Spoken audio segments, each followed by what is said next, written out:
তলত দিয়া পাৰিপাৰ্শ্বিকতা বিষয়ক প্ৰশ্নটোৰ উত্তৰ লিখক। বন্যভূমিৰ হ্ৰাস আৰু জলবায়ুৰ পৰিৱৰ্তন এই বিষয়ে এটা নিবন্ধ যুগুত কৰক।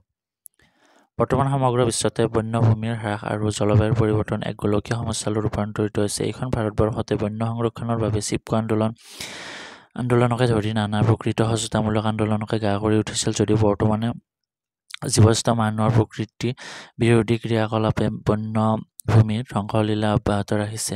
উল্লেখিত বন্যভূমিৰ হ্ৰাস আৰু জলবায়ুৰ পৰিৱৰ্তন আনটোৰ পৰিপূৰ্ণক। জলবায়ু পৰিৱৰ্তনৰ অৰ্থ হৈছে পৃথিৱীৰ পাৰিপাৰ্শ্বিক পৰিস্থিতিৰ পৰিৱৰ্তন। এইটো বহুতে আভ্যন্তৰীণ আৰু বাহ্যিক কাৰকৰ বাবে হয়। যোৱা কেইটামান দশকত জলবায়ু পৰিৱৰ্তন এক বিশ্বব্যাপী উদ্বেগ হৈ পৰিছে। ইয়াৰোপৰি এই পৰিৱৰ্তনবোৰে পৃথিৱীৰ জীৱকুলক বিভিন্ন ধৰণে প্ৰভাৱিত কৰে। পৰিৱেশ তন্ত্ৰ আৰু পৰিস্থিতি বিজ্ঞানৰ ওপৰত প্ৰভাৱ পেলোৱাৰ ফলত কেইবাটাও প্ৰজাতিৰ উদ্ভিদ আৰু প্ৰাণী বিলুপ্তি হৈছে। জলবায়ু প্ৰতিদিনে সলনি হৈ আছে। বিভিন্ন সমস্যা আছে যাৰ ফলত আমাৰ জলবায়ু পৰিৱৰ্তন হৈছে। তাৰ কিছুমান গ্ৰীণহাউছৰ প্ৰভাৱৰ সৈতে সম্পৰ্কিত আৰু অন্যান্য পৰিৱৰ্তনবোৰ মানুহৰ কাৰ্যকলাপ আৰু সৌৰ বিকিৰণৰ বাবে ঘটিছে। আনহাতে বনাঞ্চল হ্ৰাসকৰণৰ ক্ষেত্ৰত জলবায়ু পৰিৱৰ্তনকে ধৰি ভূমিৰ অপব্যৱহাৰ, জীৱাশ্ম ইন্ধনৰ দহনৰ পিছত বায়ুমণ্ডলৰ কাৰ্বন ডাই অক্সাইড নিৰ্গমন ইত্যাদি। বনাঞ্চলৰ ভূগৰ্ভস্থ দহন আৰু উদ্ভিদৰ অৱশিষ্ট আৰু মাটিৰ কাৰ্বন পচনৰ সময়ত সেউজগৃহ নিৰ্গঠিত হয়। গোলকীয় মডেল আৰু ৰাষ্ট্ৰীয়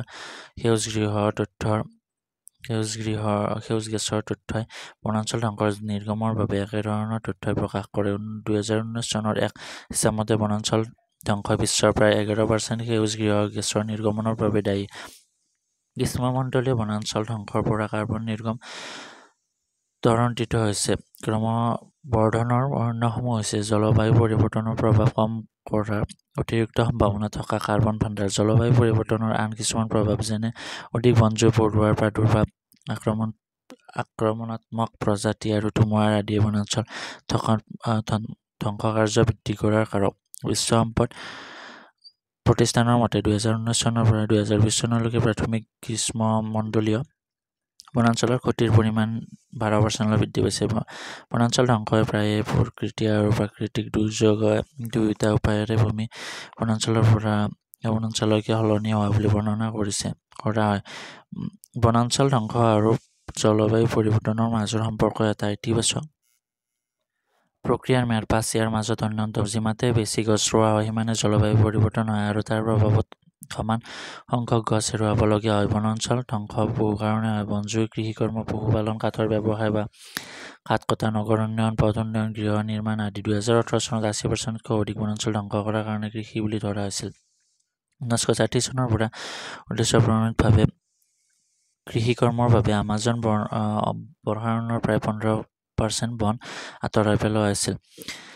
1970 চনৰ পৰা বনাঞ্চল ধ্বংস কৰা আমাজনৰ 91% ভূমি গৰু মীনপালনৰ চৰণীয়া পাহাৰলৈ ৰূপান্তৰিত কৰা হৈছে।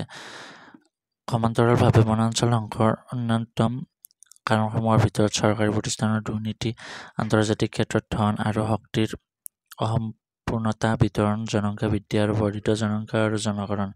একবিংশ শতিকাৰ আৰম্ভণিতে দ্ৰুতগতিত বৃদ্ধি পোৱা খনিজ পদাৰ্থৰ চাহিদা বৃদ্ধিৰ বাবে খননৰ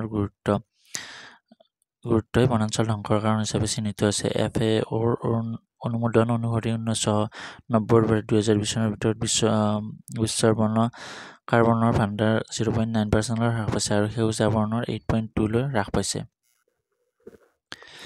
বনাঞ্চলৰ ওপৰত অমানৱীয় ক্ৰিয়াকলাপৰ পৰিণতিত জলবায়ু পৰিৱৰ্তনৰ দিশটোও মন কৰিবলগীয়া। জলবায়ু পৰিৱৰ্তনৰ আন কিছুমান কাৰক যেনে গ্ৰীণহাউছৰ প্ৰভাৱ, সেউজগৃহ গেছ, আগ্নেয়গিৰি বিস্ফোৰক, মহাসাগৰৰ প্ৰভাৱ, সৌৰ বিকিৰণ, মানৱৰ ক্ৰিয়াকলাপ, কৃষি, পশুধন ইত্যাদি। ইয়াৰে গোলকীয় উষ্ণতা বৃদ্ধিত বন ধ্বংস হৈছে এক মুখ্য অৱদান আৰু একে সময়তে জলবায়ু পৰিৱৰ্তনৰ ফলত দাবানল আৰু অন্যান্য চৰম বতৰৰ দ্বাৰা বনাঞ্চল ধ্বংস বৃদ্ধি হয়। বনাঞ্চল ধ্বংস হৈছে বিশ্বব্যাপী গোলকীয় উষ্ণতাৰ দ্বিতীয় মুখ্য কাৰক আৰু ই বিশ্বব্যাপী সেউজগৃহ গেছ নিৰ্গমনৰ প্ৰায় 24% উৎপন্ন কৰে।